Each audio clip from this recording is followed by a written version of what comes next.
Halo, perkenalkan nama saya Gabriela Renata Tambunan dengan NPM 037. Saya Jovi Lipane dengan NPM Akhir 062. Saya Florida Natalia Simanjipta dengan NPM Akhir 037. Saya Fandang Tajulu dengan NPM Akhir 173. Di sini kami berada di Museum 10 November. Jadi di sini kami akan menjelaskan isi dari museum tersebut. Oke, baik. Sekarang kami ada di tempat di mana Surabaya pada masa Proklamasi Republik Indonesia. Di sini kita boleh ngelihat-lihat di mana berita proklamasi dan bunyi teks Morse Code dan juga di mana pembentukan kekuatan atau National Force Formation. Di sini bisa kita lihat di mana berita proklamasi kemerdekaan Republik Indonesia yang dibacakan oleh Bapak Bung Karno dan Bung Hatta atas nama bangsa Indonesia pada tanggal 17 Agustus 1945, yaitu berketepatan pada hari Jumat Legi jam 10 pagi di Jakarta. Tidak segera diketahui secara luas oleh seluruh rakyat Indonesia. Di sini kita bisa melihat bagaimana kemerdekaan Indonesia itu bisa tersebar di mana-mana seperti pada ini, karena sudah ada masuk kepada koran-koran dan disitulah informasi kemerdekaan Republik Indonesia bisa diketahui oleh bangsa Indonesia. Baik, selanjutnya kami berada di tempat pertempuran di depan gedung Internatio. Nah, di sini dapat kita melihat bahwa pertempuran terjadi selama 3 hari yang ada di Surabaya yang telah dihentikan melalui perundingan yang menghasilkan kesepakatan gencatan senjata antara pihak Indonesia dan juga Inggris. Selanjutnya kita dapat melihat juga bagaimana kedatangan sekutu yang ada di Surabaya. Serta juga dapat kita melihat di sini berbagai naskah-naskah pregolakan tulisan tangan Maijen Songkono serta juga tongkat komando Maijen Songkono.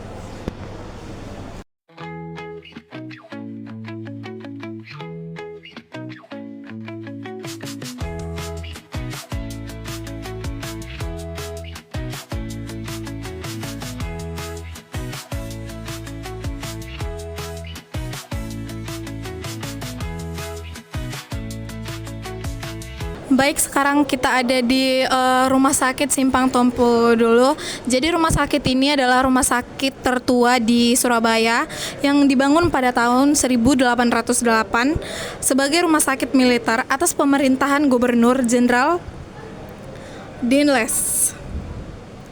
Meski pada awalnya hanya untuk rumah sakit militer, namun sekarang rumah sakit tersebut udah dibuka untuk umum untuk seluruh masyarakat luas yang ada di Surabaya. Meski pada awalnya hanya melayani pasien militer, namun sekarang rumah sakit Simpang ini kemudian dibuka untuk umum untuk seluruh masyarakat. Nah, tidak hanya umurnya yang tua, Rumah Sakit Simpang ini juga berperan besar dalam sejarah perjuangan bangsa. Sejumlah dokter Bumi Putra yang juga tokoh-tokoh pergerakan pernah mengabdi di rumah sakit ini, yaitu salah satunya Dr. Sutomo. Pada masa pertempuran 10 November 1945, rumah sakit ini lebih banyak difungsikan untuk menampung korban-korban pertempuran baik sipil maupun militer. Sayang, seribu sayang, Rumah Sakit Simpang dibongkar pada tahun 1980-an untuk keperluan pembangunan Plaza Surabaya. Baiklah, di sini kita akan menjelaskan bahwa patung dalam Museum 10 November Surabaya adalah sebuah karya yang menggambarkan perjuangan para pahlawan kita yang ada pada tanggal 10 November 1945. Simbol dari semangat dan pengorbanan untuk kemerdekaan Indonesia. Patung tersebut berisi sekitar 7 hingga 10 sosok pahlawan posisi terbaring, tertindih dan berjuang untuk bangkit, merepresentasikan herois arek-arek Surabaya di medan perang. Patung ini sengaja diletakkan di bagian tengah lantai pertama museum agar pengunjung langsung merasakan atmosfer perjuangan begitu masuk ke museum. Posisi tubuh yang bergelimpangan dan satu sosok mengangkat senjata di tengah melambangkan perjuangan heroik dan pengorbanan arek-arek Surabaya yang gugur demi mempertahankan kemerdekaan pada peristiwa 10 November 1945. Museum 10 November beserta patung ini dibangun untuk mengenang, menghargai, dan menanam karakter kepahlawanan serta semangat cinta tanah air kepada generasi penerus. Dengan demikian, patung di Museum 10 November tersebut adalah simbol monumental dan strategi pengorbanan dan semangat perjuangan rakyat, sekaligus sebagai sarana edukasi nilai kepahlawanan untuk masyarakat Indonesia.